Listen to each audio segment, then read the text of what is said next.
সেই দিন নিরন্তন খবরের কাগজের পাতা উল্টাতে উল্টাতে একটু ঝিমিয়ে পড়েছি, কিন্তু অন্যমনস্কতা ভাঙল বাইরে কলিং বেলের শব্দ শুনে।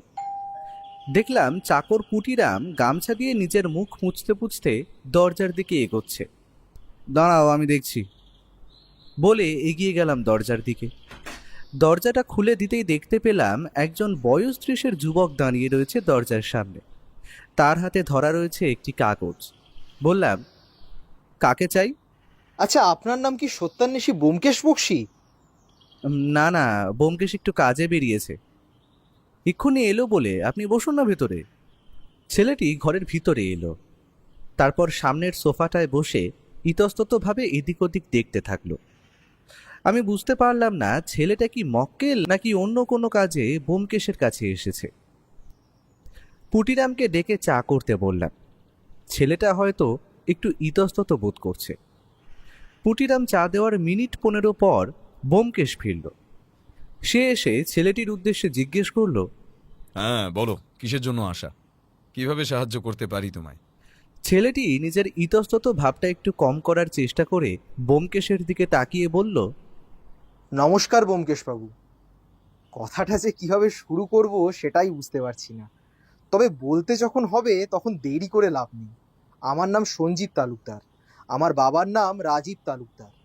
বাবার এখন বয়স হয়েছে, তিনি অত্যন্ত অসুস্থ, কিন্তু এই অসুস্থতার মধ্যেও তিনি আপনার সঙ্গে দেখা করতে চান। আপনার সাথে ওনার একটা অত্যন্ত গুরুত্বপূর্ণ ব্যাপারে কথা আছে, তাই আপনাকে আমাদের বাড়িতে নিয়ে যাওয়ার জন্য অনুরোধ করতে এসেছি। এই যে আমার বাবার লেখা আবেদনপত্র। ঠিক আছে সঞ্জীব, এই আবেদনপত্রটা পড়ার আর দরকার লাগবে না। তুমি তোমার বাড়ির ঠিকানা বলে যাও। আমার হাতে তেমন কোনো কাজ নেই এখন। কাল সকাল সকাল নাগাদ আমরা দুজন না হয় তোমার বাড়িতে গিয়ে হাজির হব, কেমন? কি বলে যে আপনাকে ধন্যবাদ দেব ব্যোমকেশবাবু, সেটাই বুঝতে পারছি না। আপনি কাল যখন ইচ্ছা হয় আসুন আমাদের বাড়িতে, আমি বাড়িতেই আছি। বালিগঞ্জ এলাকার ওই যে সেন জুয়েলার্স আছে না, সেই দোকানটার উল্টো দিকেই আমাদের বাড়ি। বাড়ির বাইরে দেখবেন বড় বড় ফলকে লেখা আছে তালুকদার ভিলা। আপনাদের আশা করি পৌঁছাতে কোনো অসুবিধাই হবে না। তবু যদি কোনো অসুবিধা হয়, এই যে আমার কার্ড, এই কার্ডের নিচে দেখছেন ওই যে নাম্বারটা রয়েছে, ওটাই আমার টেলিফোন নাম্বার। ওখানে আপনি ফোন করে নেবেন। ছেলেটি নিজের কার্ডটি ব্যোমকেশের দিকে এগিয়ে দিল। সে সেটা নিজের পকেটে চালান করে দিয়ে বলল, ঠিক আছে। বলেই সঞ্জীব বলে ছেলেটি উঠে দাঁড়ালো। তারপর আবার নমস্কার করে এগিয়ে গেল দরজার দিকে। আমি ছেলেটিকে দরজা অবধি এগিয়ে দিয়ে দরজাটি বন্ধ করে এসে দেখি ব্যোমকেশ মনের সুখে একটা সিগারেট জ্বালিয়েছে। এই সবে থানা থেকে ফিরলাম। থানায় খোঁজ নিয়ে যা বুঝলাম, দাসবাবুরও মতে কলকাতা শহরে এখন না ক্রাইম রেট নাকি খুবই কম। সব বেশিরভাগ ওই ছিঁচকে চোর আর ছিনতাইবাজদের উৎপাত। তার মানে তুমি বলতে চাইছো নতুন কেস পাওয়ার আশা আশাই থেকে যাবে? আর এদিকে যা অবস্থা, বুঝতে পারছি নতুন কেস না পেলে যে উনুনে হাঁড়ি চড়বে না। কথাটা বললাম ঠিকই, তবুও আমি জানি যে ও ওইসব টাকা ফাঁকার ব্যাপার নিয়ে বেশি মাথা ঘামায় না। ওর আগের কেসটায় মক্কেলের থেকে বেশ ভালো আমদানি হয়েছিল, তাই এখন আর বসে খেতে তার বাঁধা নেই। তবে দেখা যাক এই ছেলেটি কাল কিসের জন্য ব্যোমকেশকে ডেকে পাঠালো। নতুন কেস হলে তো ভালোই হবে। আমার কথা শুনে ব্যোমকেশ ওর পাশে রাখা খবরের কাগজটা একবার হাতে তুলে দেখে আবার নিচে নামিয়ে রাখলো। পুরো দিনটা অলসভাবে কাটানোর পরে পরের দিন সকাল সকাল আমরা ট্যাক্সি নিয়ে বেরিয়ে পড়লাম তালুকদার ভিলার উদ্দেশ্যে। ঠিকানা খুঁজে পেতে তেমন কোনো অসুবিধেই হলো না। এই দিকটা ব্যোমকেশ খুব ভালো মতোই চেনে। কলকাতা শহরের ব্যস্ত অলিগলি পেরিয়ে আমরা পৌঁছালাম সেন জুয়েলার্সের অপর দিকের তালুকদার ভিলার সামনে। ট্যাক্সি থেকে নেমেই সবার প্রথম যেটা চোখে পড়ল তা হলো বাড়ির ওপরে বড় বড় অক্ষরে সাইনবোর্ডে লেখা তালুকদার ভিলা, নিচের সাল 1945। আমরা আর অপেক্ষা না করে এগিয়ে গেলাম বাড়ির সদর দরজায়। সঞ্জীব উপরের দোতলার ঘর থেকে আমাদের দেখতে পেয়ে এগিয়ে এসেছে আমাদেরই দিকে। আরে আসুন আসুন ব্যোমকেশবাবু, আমি সকাল থেকে আপনাদের জন্যই অপেক্ষা করে বসে আছি। বাবাকেও বলে রেখেছি যে আজ আপনারা আসছেন। এমা, বাড়িতে প্রবেশ করার আগে বাড়ির বর্ণনাটাই তো দেওয়া হলো না। ব্যোমকেশ বলে, গল্প লেখার সময় যেখানে যাচ্ছ সেই জায়গাটার একটা ছোটখাটো ধারণা পাঠককুলের মনে প্রতিচ্ছবি হিসাবে এঁকে দিতে পারলে তুমি লেখক হিসেবে অত্যন্ত নিপুণ। তো এই ব্যোমকেশের কথা মতোই লিখছি। বাড়িটা মোট মিলিয়ে 3 তলা। নিচের তলায় মোট মিলিয়ে 3-4টে ঘর হবে। আর সব থেকে অদ্ভুত বিষয় হলো নিচের তলার সবকটা ঘরই তালা বন্ধ। তবে মাঝের তলায় মোট 3টে ঘর, প্রতিটি খোলা। আর এইগুলোতেই যে বাড়ির লোকজন থাকেন সেটা আর বলে দিতে হয় না। তবে 3 তলাটা দেখলাম 1 তলার মতনই বন্ধ। তবে সব থেকে আশ্চর্যের বিষয় হলো বাড়িটা পুরনো হলেও এটার বয়স অনুমান করা সহজ নয়। গৃহস্বামী যে নিজের বসবাস স্থান বিষয়ে ভালোই সচেতন তার বলে দিতে হয় না। দোতলায় পূর্ব দিকের একটা ঘরের দিকে এগিয়ে গিয়ে বুঝতে পারলাম এটাই সঞ্জীবের বাবা রাজীব তালুকদারের ঘর। আমরা ঘরে প্রবেশ করতেই দেখতে পেলাম পুরনো আমলের হেলানো চেয়ারে মাথা দিয়ে বসে আছেন একজন শীর্ণকায় বয়স্ক ভদ্রলোক। বসে আছেন বললে ভুল হবে, কারণ ভদ্রলোক একরকম শুয়েই আছেন চেয়ারে। আমাদের আসতে দেখে তিনি একটু নিজের চেয়ারটা সোজা করে উঠতে যাচ্ছিলেন। বোমকে শোনার উদ্দেশ্যে বলল, না না রাজীববাবু, উঠতে হবে না, আপনি বসুন বসুন। আমরা নিজেরাই বসে পড়বো, আপনাকে এই অসুস্থ শরীরে ব্যস্ত হতে হবে না আর। সঞ্জীব ছুটে গিয়ে 2টো চেয়ার এনে রাখলো আমাদের সামনে। আমরা দুজন সেটায় বসলাম। ব্যোমকেশ বলল, বলুন, আমায় এখানে ডেকে পাঠানোর কারণ কি? রাজীববাবু দেখলাম হাতের ইশারায় নিজের ছেলেকে চলে যেতে বললেন। সঞ্জীবও দেখলাম বাক্য ব্যয় না করে বেরিয়ে গেলেন ঘরের বাইরে। সঞ্জীব বেরিয়ে যেতেই রাজীববাবু এক দীর্ঘ নিঃশ্বাস নিয়ে বলা শুরু করলেন, নমস্কার ব্যোমকেশবাবু। আমার নাম আপনি শুনেছেন সেটা আমি আশা করি না। কয়েকজন কোটিখানেক লোক ছাড়া আমার নাম তেমনভাবে কেউই জানে না। আমি পেশায় একজন লেখক। আমার লেখা অনেক বড় বড় উপন্যাসগুলি নিয়ে বাইরে অনেক ফিল্ম কোম্পানি কাজ করছে। তবে এটা আমার এক অহংকারও বলতে পারেন, কারণ কলকাতা শহরে বড় বড় পরিচালকদের সাথে আমার পরিচয় থাকলেও আমি কিন্তু কোনোদিনই এখানকার কোনো ফিল্মের জন্য নিজের লেখা দিইনি। আজ থেকে প্রায় 15 বছর আগের কথা। তখন আমি আমার জীবনে ঘটে যাওয়া সত্য ঘটনাগুলির উপর একটা গল্প লিখি। তখন আমার সেই সময় এক বন্ধু হয়েছিল, জানেন। মাঝে মাঝে হয় না, হঠাৎ করে এমন কিছু লোকজনদের সাথে আমাদের পরিচয় হয়, পরে সেটি বন্ধুত্বে রূপান্তরিত হয়, সেরকম কিছু। আর সেই সময় তার সাথে আমার বন্ধুত্বটা বেশ গভীরই হয়েছিল। লোকটার নাম ছিল চিরঞ্জিত সরকার। আর যে গল্পটির কথা আমি আপনাকে বলছি সেটি অত্যন্ত গুরুত্বপূর্ণ, কারণ সেই গল্পে আমার জীবনে ঘটে যাওয়া এমন কিছু সত্য ঘটনা ছিল যা হয়তো প্রকাশিত হলে বা বাইরে বেরোলে সেটি আমার পরিবারের জন্য এবং আমার জন্য ভীষণ অসম্মানের হবে। আর সেই চিরঞ্জিত লোকটি ওই গল্প সম্বন্ধে সমস্তটাই জানতো। অন্য কেউ হলে হয়তো আমি এই গল্পটির কথা উল্লেখ করতাম না। তবে ব্যোমকেশবাবু, আমি আপনাদের অনেক নাম শুনেছি আর প্রচন্ডভাবে আপনাদের উপর ভরসাও করি। তাই আমি আপনাকে আমার লেখা সেই গল্পটি পড়তে দেব। ব্যাপারটা এতটাই গোপনীয় যে আমি সেই গল্পটির কথা নিজের ছেলেকে অবধি বলতে পারিনি। আর যদি সেই গল্পটি কোনোভাবে কোনো উপায়ে প্রকাশিত হয়ে যায়, আমি আর আমার পরিবার শেষ হয়ে যাব ব্যোমকেশবাবু। ভদ্রলোক এবার থামলেন। তারপর নিজের পকেটে হাত ঢুকিয়ে বার করে আনলেন একটি চাবির গোছা। তারপর তার মধ্যে থেকে একটি বেছে আমার দিকে এগিয়ে দিয়ে বললেন, ওই যে পুরানো কাঠের দেরাজটা দেখছেন না, এই চাবি দিয়ে ওটা একটু খুলতে পারবেন? ওটার 1 নম্বর ড্রয়ারটা খুলে একটা কাগজের তোড়া পাবেন, আর তার পাশেই একটা ফাইল পাবেন। ওটা বার করে আনুন একটু দয়া করে। অবশ্যই অবশ্যই, কেন পারবো না বলে আমি চাবিটা নিয়ে দেরাজটায় লাগিয়ে ঘোরাতেই সেটা খুলে গেল। তারপর ভদ্রলোকের বলা 1 নম্বর ড্রয়ারটা খুলে সেখান দিয়ে বার করে আনলাম একটা হলদে রঙের ফাইল। আমি সেটি বার করে নিয়ে রাজীববাবুর হাতে দিয়ে তারপর আবার দেরাজটি যেমন ছিল সেই রকমই বন্ধ করে দিলাম।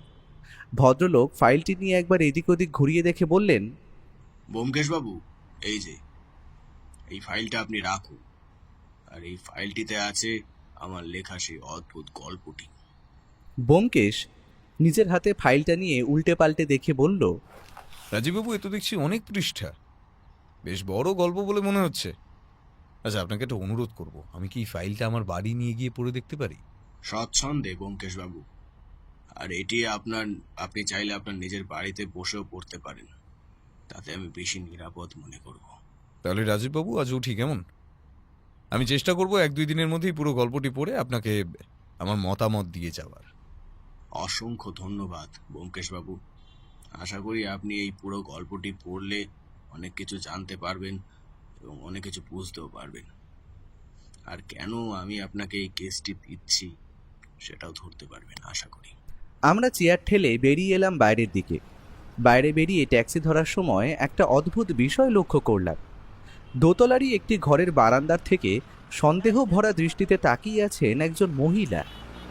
ট্যাক্সিতে উঠে আমি ব্যোমকেশের উদ্দেশ্যে বললাম, আচ্ছা ব্যোমকেশ, তুমি কি বুঝতে পারছো এই কেসটার ব্যাপারে? এখন বোঝার মতো অবস্থায় পৌঁছয়নি ভাইয়া, তবে রাজীব বাবু যে আমাদের থেকে কোনো একটা বিষয় লুকিয়ে গেলেন সেটা আর বলে দিতে হয় না। তবে ভদ্রলোক বোধ করি গোপন বিষয়টি গোপনই রাখতে চান। তার জন্য আমায় এই ফাইলটি আগে পড়ে দেখতে হবে। বাড়িতে এসে প্রথমে 2 কাপ চা বানাতে বলল ব্যোমকেশ। তারপর সেই মোটা কাগজের দিস্তাটা আমার হাতে দিয়ে ব্যোমকেশ বলল, পড়ো ভাইয়া, ধীরে ধীরে পড়ো তো, আমি শুনি কেমন। এই ইচ্ছেটা যে আমারও হচ্ছিল সেটা আর বলি কি করে। চায়ের কাপে লম্বা একটা চুমুক দিয়ে পড়া শুরু করলাম। এত বড় লেখা পড়া অসম্ভব, তাই জন্য আমি খুব দরকারি দরকারি যে পাতাগুলো মনে হবে সেটাই পড়ব। পৃষ্ঠা নাম্বার 22। এখানে রাজীব তালুকদার লিখেছেন, ঈশ্বর যে কিভাবে এই ধরনের মানুষকে সৃষ্টি করেছেন তা আমি জানি না। হয়তো এরা মানুষরূপী কোনো পশু, কারণ নিজের সবথেকে প্রিয়জন নিজের স্ত্রীকে হত্যা করে প্রিয়নাথ আজ তাকে খুন করে মাটির নিচে পুঁতে সমস্ত প্রমাণ লোপাট করিয়া দিল।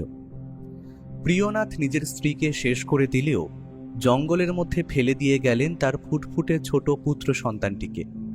হয়তো ভেবেছিলেন শিয়াল কুকুরে টেনে খেয়ে নিয়ে যাবে, কিন্তু হায় ঈশ্বর, রাখে হরি মারে কে। আমি সেই ছোট্ট শিশুটিকে গ্রহণ করিলাম।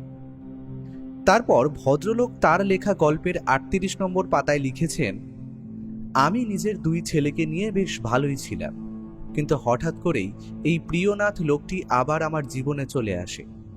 বোম্বেতে একটি ফিল্মের জন্য গল্প দিতে গিয়ে আমার তার সাথে সাক্ষাৎ হয়। ধীরে ধীরে সাক্ষাৎ অনেক গভীরও হতে থাকে, পরে তা বন্ধুত্বে রূপান্তরিত হয়। কিন্তু আমি কোনোদিনও তাকে এটা বুঝতে দিইনি যে আমি তার জীবনে ঘটে যাওয়া এমন একটি বড় সত্য জানি। জানলে কি আর সে আমাকে আস্ত রাখত? যে লোক নিজের স্ত্রী এবং পুত্র সন্তানকে শেষ করে দিতে পারে, তার মতো নিকৃষ্টতম জীব হয়তো পৃথিবীর আর কোথাও নেই। গল্পের আরও অনেক অংশ আমি ব্যোমকেশের সামনে পড়েছিলাম বটে, কিন্তু আমার মনে হলো এই 22 নম্বর এবং 38 নম্বর পৃষ্ঠা দুটি সব থেকে গুরুত্বপূর্ণ। পড়া হয়ে যাওয়ার পরে ব্যোমকেশ বলল, বুঝলে ভাইয়া, ইয়া রাজীব তালুকদার লোকটার সম্বন্ধে একটু তথ্য জানার দরকার আছে। তবে আমার বিশ্বাস এই তথ্যগুলো তোমার থেকে বেশি তাড়াতাড়ি কেউ জোগাড় করতে পারবে না, কারণ লোকটা ফিল্ম জগতের লোক আর তুমি তো লেখকে। তোমার তো চেনা জানা অনেকেই থাকবে, যেনাকে হয়তো চেনে। সুতরাং লেখক হিসেবে আরেক লেখকের সুযোগ সন্ধান তোমার দ্বারাই সম্পূর্ণ হোক হে ভাইয়া। ব্যোমকেশের বলা কথা মতো আমি লোকটির সম্বন্ধে বেশ খোঁজ খবর চালালাম।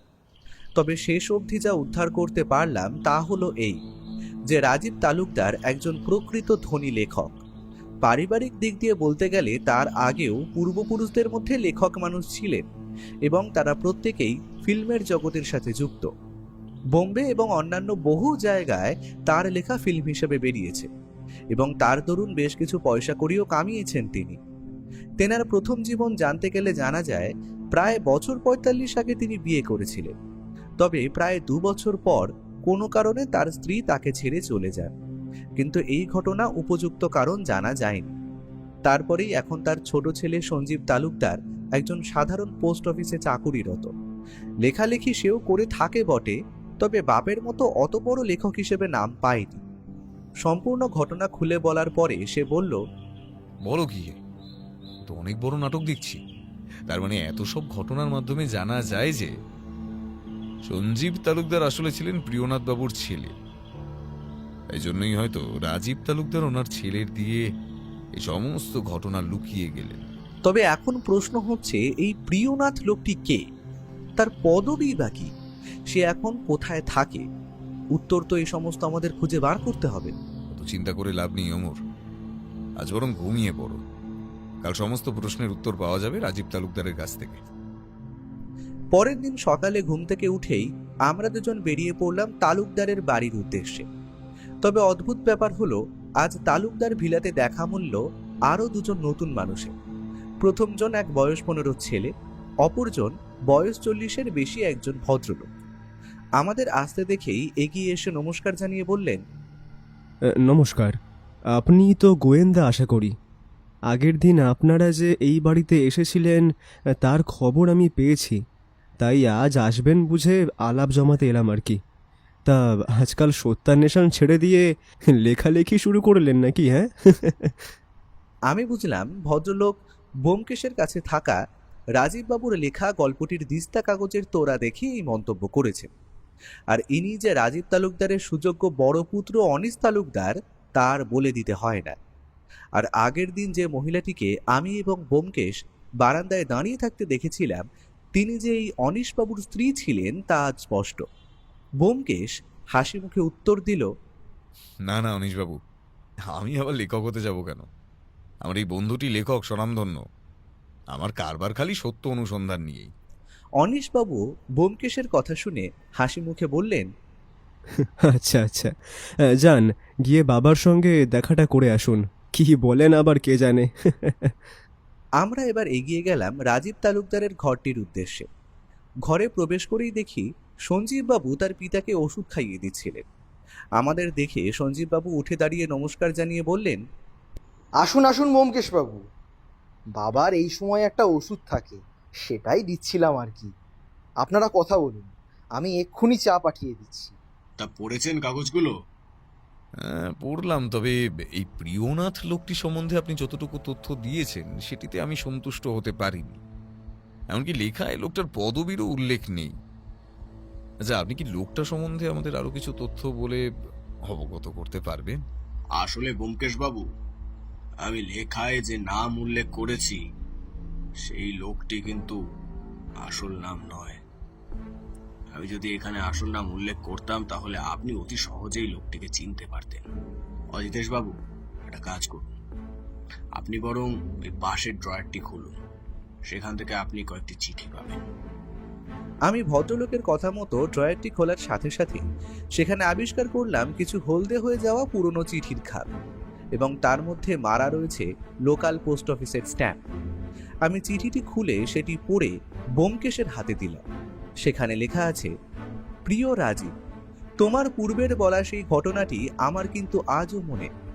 বহুকাল তোমার সাথে দেখা সাক্ষাৎ নাই হে বন্ধু, কিন্তু লোকটি ইতিহাস তুমি নিজের কাছে লুকাইয়া রাখিয়াছ, সেটি কিন্তু শুধু তুমিই জানো না, জানি আমিও। সুতরাং তুমি যদি এই ঘটনার গোপনীয়তা গোপন রাখতে চাও, তবে কিন্তু মোট মিলিয়া 50,000 টাকা আমায় পাঠাইয়া দিও, নয়তো আমি নিজের পরের লেখায় সমস্ত ঘটনা বর্ণনা করিয়া পাঠককুলের কাছে প্রকাশ করিয়া দেব, যা হয়তো ভালো ব্যাপার হইবে না। ইতি তোমার অতীতের বন্ধু।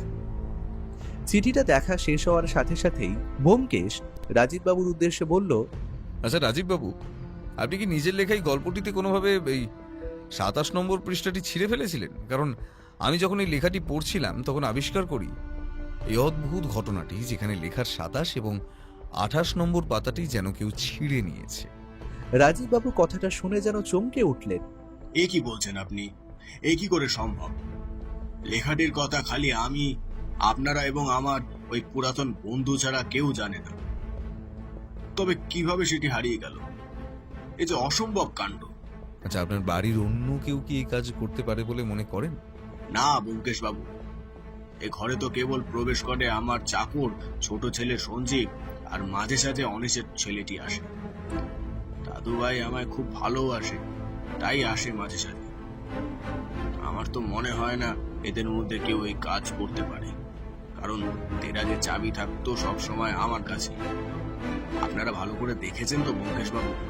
একবার, বহুবার আমরা দেখেছি লেখাটি ভালো করে উল্টে পাল্টে পড়া হয়েছে, কিন্তু কোনোবারই আমরা ওই 27-28 নম্বর পৃষ্ঠাটি খুঁজে পাইনি।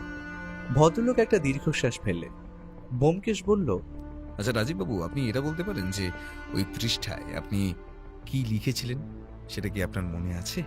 ওই লেখাটি আমার জীবনের শেষ লেখা।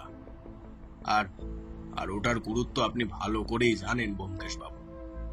সুতরাং ওই লেখাটির সমস্ত পৃষ্ঠাই আমার মুখস্থ আছে। সেইখানেই লেখা ছিল আমার ছোট ছেলে অর্থাৎ সঞ্জীবকে জঙ্গলের মধ্যে কুড়িয়ে পাওয়ার ঘটনাটি। তার মানে সেই স্থানটি যে অত্যন্ত গুরুত্বপূর্ণ রাজীববাবু, তাই তো? ভদ্রলোক নিজের মাথা নাড়িয়ে সম্মতি জানিয়ে দিলেন। আচ্ছা রাজীববাবু, আপনার ছোট ছেলে অর্থাৎ সঞ্জীববাবু হয়তো এই সবের কিছুই জানেন না আশা করি। আর বড় ছেলে? না, ছোট ছেলেকে কিছুই বলিনি কোনোদিন। তবে বড় ছেলে অনির সবটাই জানে।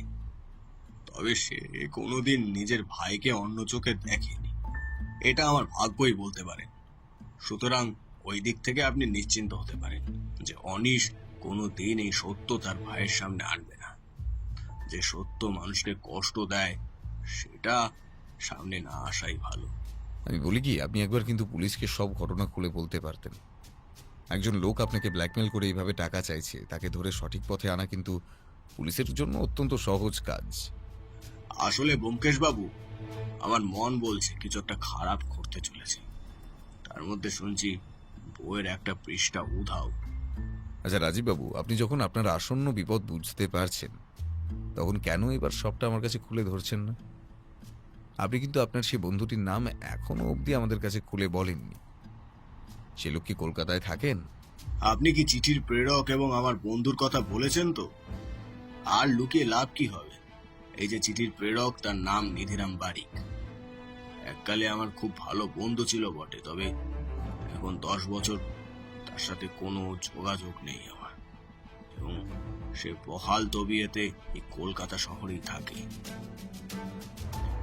আমি আপনাকে তার ঠিকানা দিচ্ছি, আপনি গিয়ে কথা বলে আসতে পারেন। আমার যা অবস্থা দেখছেন আপনি, এই ঘরে কি বিছানা ছেড়ে উঠে যাওয়ারও ক্ষমতা নেই আমার। অসংখ্য ধন্যবাদ রাজীববাবু।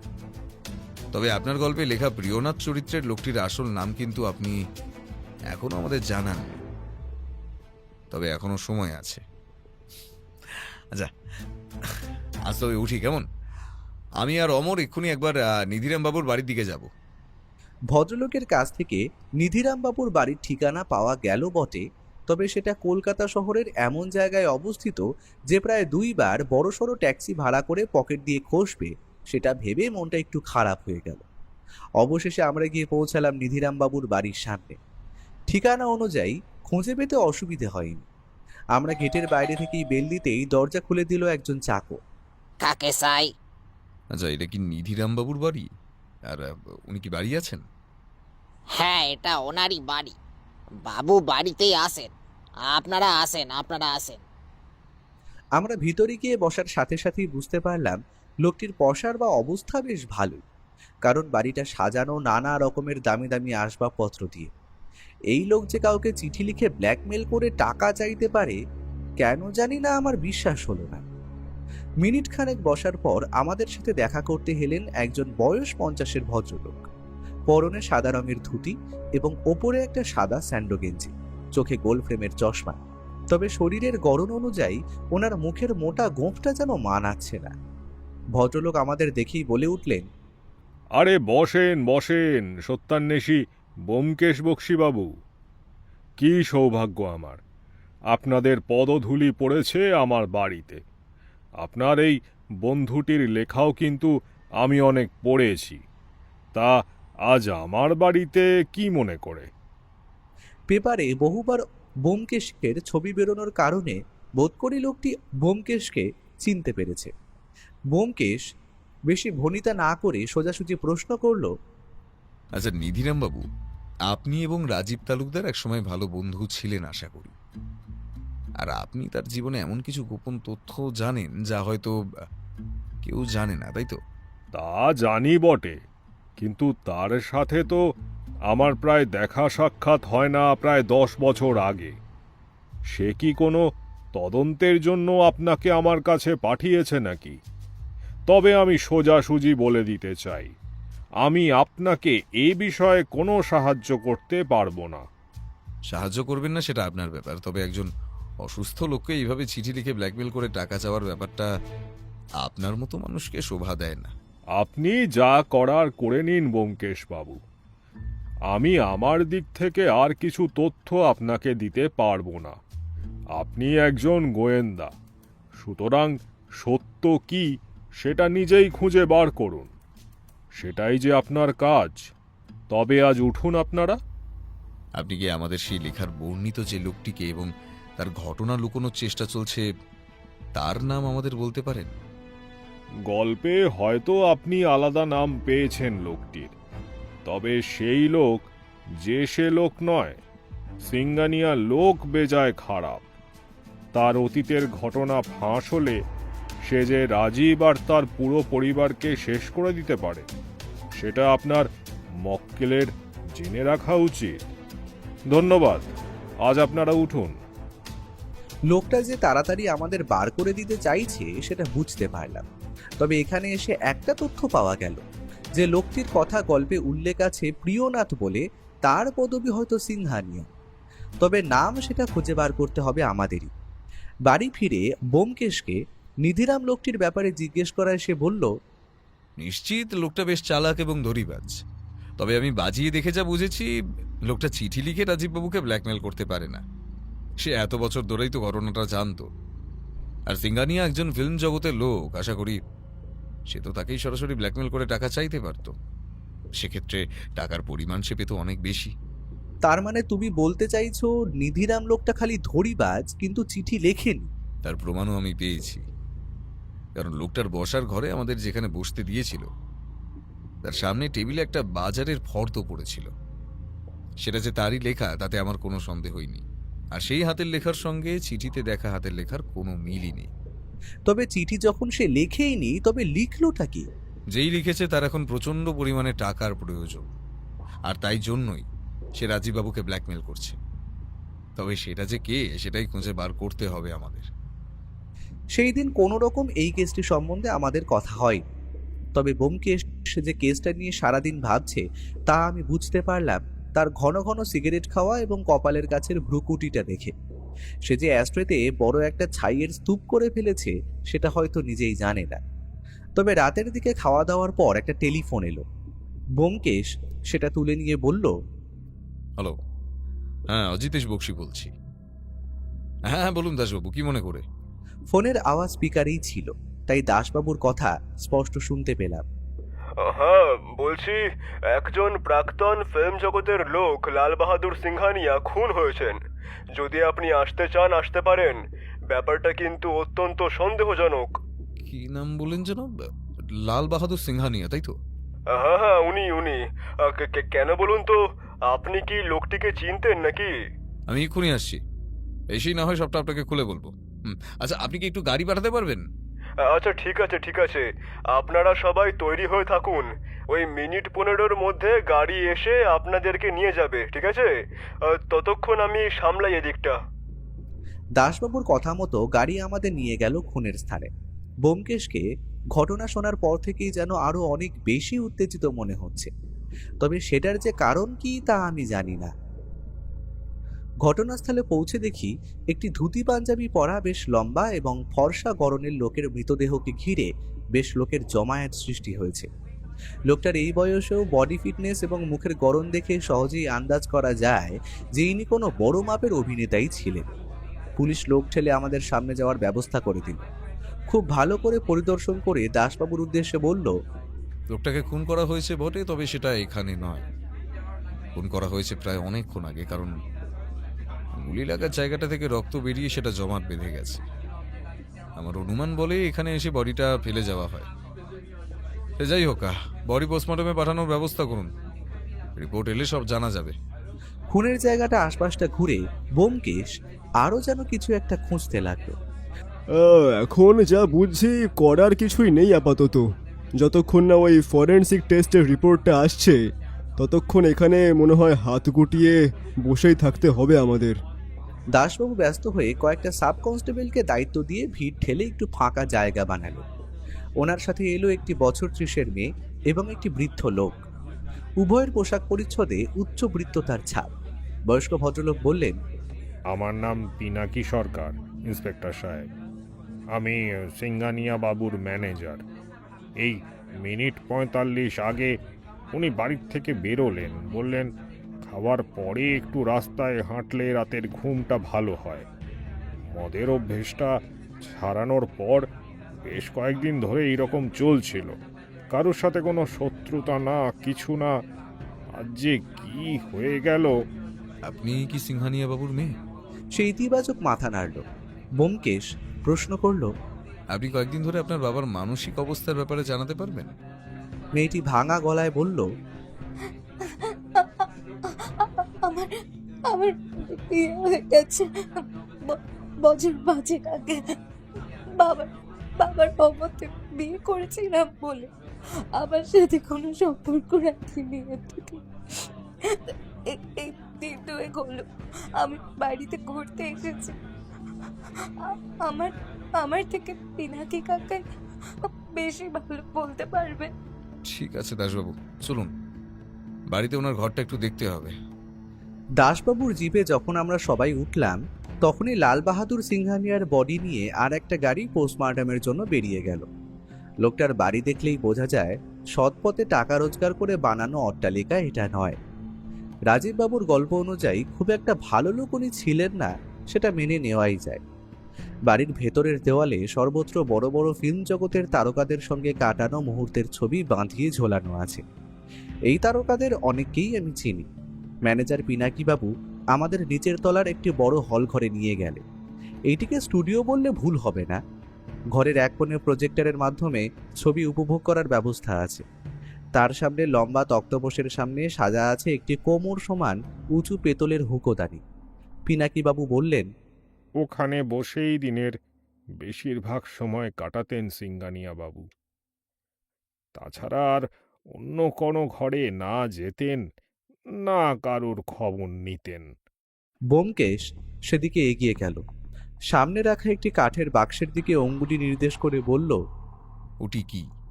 ওটার মধ্যে সমস্ত পুরনো কালেকশনের রিল আছে। এগুলো দেখেই তো দিন কাটাতেন। ব্যোমকেশ বাক্সটি খুলে কয়েকটা রিলের খাপ চোখের সামনে তুলে দেখল। আমি একটু এগিয়ে গেলাম। দেখলাম তাতে ছবির নাম ও প্রধান কয়েকটি তারকার নাম লেখা আছে। বোধহয় এগুলো সিঙ্গানিয়া লোকটা নিজেই লিখেছে।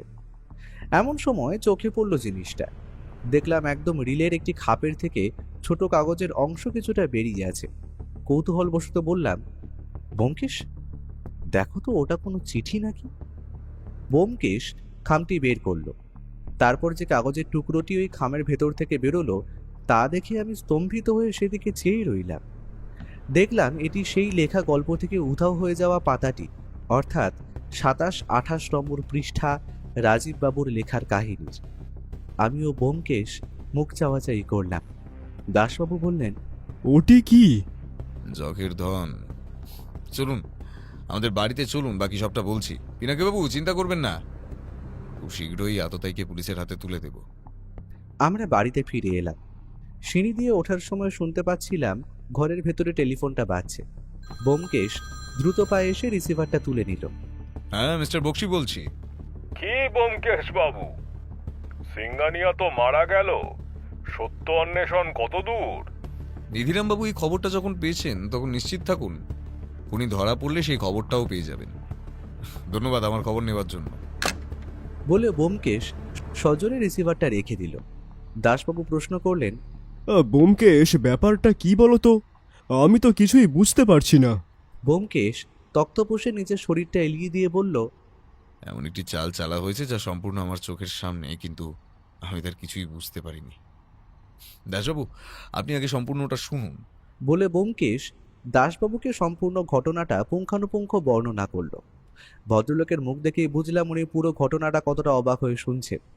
অবশেষে একটা সিগারেট ধরিয়ে বললেন, সবই তো বুঝলাম ব্যোমকেশ, তাহলে এখানে সিংহানিয়ার ঘরে ওই কাগজটি গেল কিভাবে?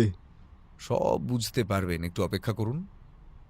পরদিন সকালে দাসবাবু ফরেন্সিক রিপোর্ট নিয়ে আমাদের বাড়িতে এলেন। বললেন, ব্যোমকেশ, তুমি ঠিকই বলেছিলে। খুন হয়েছে আনুমানিক রাত 10টা 5 নাগাদ। তারপরে বডিটা সেইখানে ফেলে দিয়ে যাওয়া হয়। হ্যাঁ, জানতাম আমার অনুমানই সঠিক হবে। আমরা এবার একটু বেরোবো তালুকদার বাড়ির উদ্দেশ্যে। আপনাকে নিয়ে যাওয়া যাবে না, কিন্তু আপনি ফোর্স নিয়ে তৈরি থাকবেন, কারণ অতিথি আপ্যায়ন আপনাকেই করতে হবে।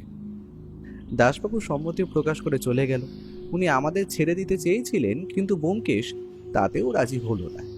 আমরা রিক্সা নিয়ে তালুকদার বাড়িতে পৌঁছে যখন রাজীববাবুর ঘরে প্রবেশ করলাম, তখন আগের দিনের মতো দেখলাম সঞ্জীববাবু তার বাবাকে ওষুধ খাওয়াচ্ছে। ব্যোমকেশ বলল, ওষুধের শিশিটা আমার একটু চাই সঞ্জীব বাবু। সে তো ফুরিয়ে গেছে, এই মাত্র নালায় ফেলে দিয়ে এলাম ব্যোমকেশ বাবু। আমি এক কাজ করতে পারি, আমি আপনাকে প্রেসক্রিপশনটা দিতে পারি, যাতে ওই ডাক্তারবাবু ওষুধ লিখে দিয়েছিলেন। কোথায় সেটা? সঞ্জীব সঙ্গে সঙ্গে ড্রয়ার থেকে একটি ডাক্তারের নাম ও টেলিফোন নাম্বার সহ কাগজ বের করে ব্যোমকেশের হাতে দিল। দেখলাম তাতে কয়েকটা ক্যালসিয়ামের ওষুধ ছাড়া আর কিছুই লেখা নেই, এবং সবশেষে লেখা আছে একটি হজমের তরল ঔষধ। ব্যোমকেশ জিজ্ঞেস করলো, আচ্ছা রাজীব বাবু, আপনার রোগটা কি হয়েছিল জানতে পারি? রাজীববাবু ব্যোমকেশের এই কাজকর্মে কিছুটা বিস্মিত হয়ে পড়েছিলেন। তিনি এবার ধাতস্থ হয়ে বললেন, বিশেষ কিছু নয়, তবে কর্মজীবনে একবার শুটিং দেখতে গিয়ে একটা চলন্ত গাড়ি থেকে পড়ে গিয়েছিলাম। সেই থেকে পিঠের দিকটা একটা চিনচিনে ব্যথা ছিল। তখন বয়স কম ছিল ব্যোমকেশ বাবু, অতটা তখন গুরুত্ব দিইনি। হঠাৎ করেই বছর খানেক আগে থেকে এক জায়গায় বেশিক্ষণ বসে থাকলেই সেই জায়গায় ব্যথা অনুভব করতে শুরু করলাম। সঞ্জীবের তখন সবে সবে চাকরি হয়েছে, বলল আর বেশি কষ্টের কাজ করে লাভ নেই, তার থেকে ধীরে ধীরে বাইরে বেরোনো বন্ধ করে দিলাম। কিন্তু ব্যোমকেশ বাবু, সত্যি বলতে তারপর থেকে আমার শরীরের উন্নতি থেকে বেশি অবনতি হয়েছে। এখন চাকর খাইয়ে দেয় বলে দুটো খেতে পারি।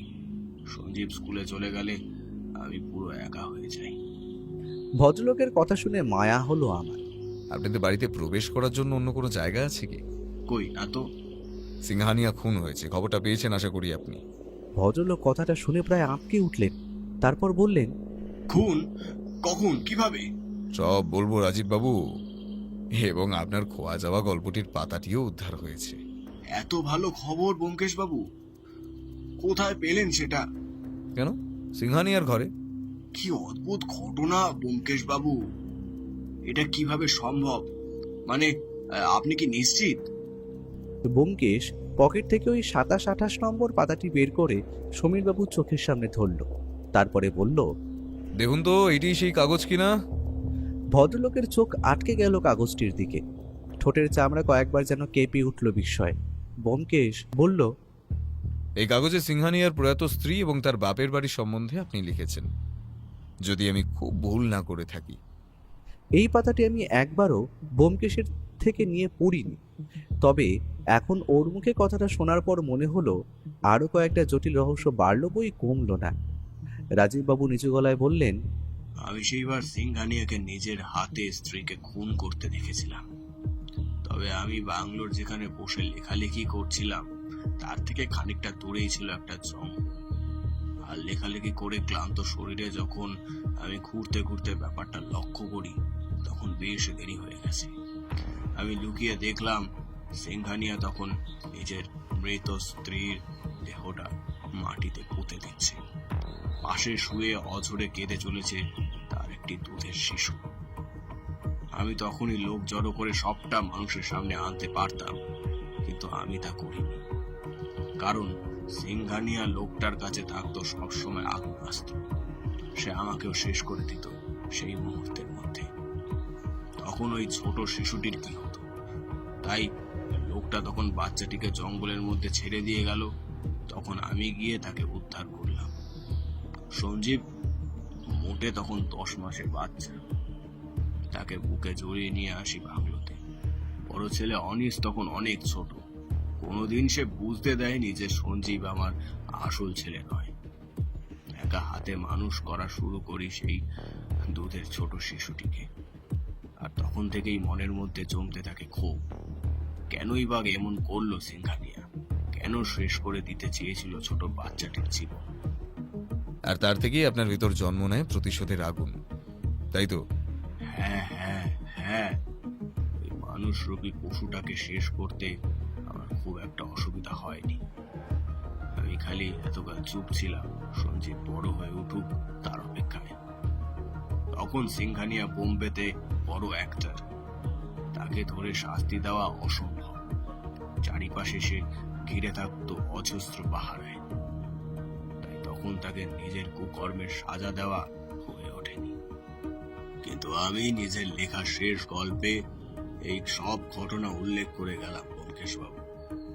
আপনি এটাকে প্রমাণ স্বরূপ ব্যবহার করতে পারেন, আর সিংঘানিয়া যে একজন খুনি ছিল তাও প্রমাণ করতে পারেন। কিন্তু আপনি নিজে খুন করতে গেলেন কেন রাজীববাবু? আইন হাতে তুলে নেওয়ার ক্ষমতা কারো কাছে নেই। আপনি তো পুলিশকেও সবটা জানাতে পারতেন। কি হতো জানিয়ে? সিংঘানিয়ার বয়স এখন 60-এর ওপারে। অত পুরানো মামলা কোর্টে উঠলে এমনি সে মাত্র কয়েক বছরের জেল হয়েই ছাড়া পেয়েছে। কিন্তু আমি দেখতে চেয়েছিলাম ওকে ধুকতে ধুকতে মরতে। এত সহজ মরণ আমি ওকে মরতে দিতাম না। অনেকদিন ধরেই সুযোগ খুঁজছিলাম, তবে একদিন জানতে পারি লোকটি অভিনয় ছেড়ে এখন পুরোপুরিভাবে কলকাতায় বসবাস শুরু করেছে। অর্থাৎ তবে থেকেই মনের মধ্যে জেগে উঠল প্রতিশোধের আগুন। খোঁজ নিয়ে জানতে পারলাম লোকটা বিকাল বিকাল নাগাদ রাস্তায় হাঁটতে বেরোয়। তাই বেআইনিভাবে লুকিয়ে একটা বন্দুক জোগাড় করি আমি। তবে শেষ পর্যন্ত লোকটা মৃত্যুর আগে আমার সামনে মাটিতে গড়িয়ে নিজের পূর্বে করা অপকর্মের জন্য শোক প্রকাশ করে। কিন্তু আমার প্রতিশোধের আগুন নেভে লোকটাকে খুন করেই। ব্যোমকেশ এবার গম্ভীর মুখে বলল, আর আপনার ছেলে? ও যখন কিছুই জানে না, ওকে জানাবার দরকার নেই। আমি একদম সুস্থ এবং এই বয়সেও সহজে হাঁটাচলা করতে পারি ব্যোমকেশবাবু। কথাটা শেষ হওয়ার সাথে সাথেই চোখে জল নিয়ে ঘরে প্রবেশ করল সঞ্জীববাবু। বাবা, তুমি আমার জন্য এত কিছু করলে, এতটা ভালোবাসো তুমি আমাকে বাবা। নিজের ছেলে না হওয়ার পরও সেই ছোটবেলা থেকে আমাকে কোলে পিঠে করে মানুষ করেছো তুমি আমায়। একটা দিনও বুঝতে দাওনি যে আমি তোমার নিজের ছেলে নই। আজ আমি সবটা লুকিয়ে শুনছিলাম দরজার বাইরে থেকে, কিন্তু কিন্তু সত্যটা জানার পর আর নিজেকে আটকে রাখতে পারলাম না। কেন এমন করলে বাবা, কেন কেন?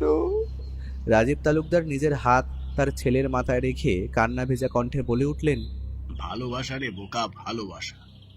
আমার সোনার মানিক চাঁদ, যাকে লোকটা শেষ করে দিতে চেয়েছিল তাকে ছেড়ে দিই কেমন করে? আমার আজও মনে পড়ে সেই দিনটার কথা, যবে জঙ্গলের মধ্যে প্রথমবারের মতন আমি তোকে কুড়িয়ে পেয়েছিলাম। পারিনি ফেলে চলে আসতেছে তোকে। আমি দেখলাম রাজীববাবুর চোখের কোণ বেয়ে তখন নেমে আসছে অজস্র অশ্রুধারা। আমি আর ব্যোমকেশ কিভাবে যে নিজের চোখের জল ধরে রয়েছি তা বলতে পারবো না। হয়তো এই ভাবের কোনো নাম হয় না, এটাকেই হয়তো বলে নিখুঁত ভালোবাসা। ব্যোমকেশবাবু, আপনি আমায় গ্রেফতার করুন, আমি আসল খুনি। সিংঘানিয়া লোকটাকে আমি খুন করি, আর সবটা সাজাই নিজের মাথা দিয়ে। আর আপনাকে আমি ডেকে এনে তদন্ত করতে বলি, কারণ আপনি সত্য অনুসন্ধান করেন, আর সমস্ত সত্য আপনার মাধ্যমে জানিয়ে দিয়ে যাওয়ার জন্য আপনার প্রমাণ লাগলে সমস্ত কিছু পেয়ে যাবেন ওই লেখা গল্পটির মধ্যে। সেই দিন যে মনের মধ্যে কি ভার নিয়ে আমরা তালুকদার বাড়ি থেকে বেরিয়ে এসেছিলাম তার অন্ত নেই। অনেক কেস আমরা দেখেছি, কিন্তু এটার মতো অদ্ভুত কেস কোথাও দেখিনি। হয়তো এটাকেই বলে নিখুঁত ভালোবাসা। তবে কোর্টে যখন মামলাটা ওঠে, সমস্তটা প্রমাণ হয় যে সিংঘানিয়াই খুনি ছিল, কিন্তু আইন নিজের হাতে তুলে নেওয়ার জন্য লেখক রাজীব তালুকদারের মাত্র 5 বছরের কারাবাস হয়। কিন্তু এই ঘটনা আমি যতদিন বাঁচব ততদিন আমার মনে থাকবে।